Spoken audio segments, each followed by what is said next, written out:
So I told my wife, right, I got this idea for this music video, all right? Let's just say there's gonna need to be me really old at the end of it, right? So I'm like, yo, man, we got, like, what we gonna do, man? Like, I almost want to ask Pops if he could put the Coke Boy hoodie on and pull up in, like, a Subaru Outback or something for me, right?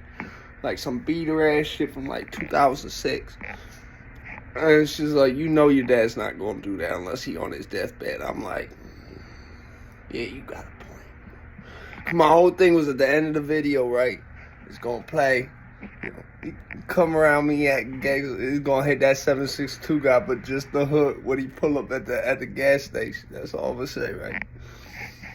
And she's like, but my dad'll do it. I was like, yo, you're right. And she goes, yo, my dad go viral.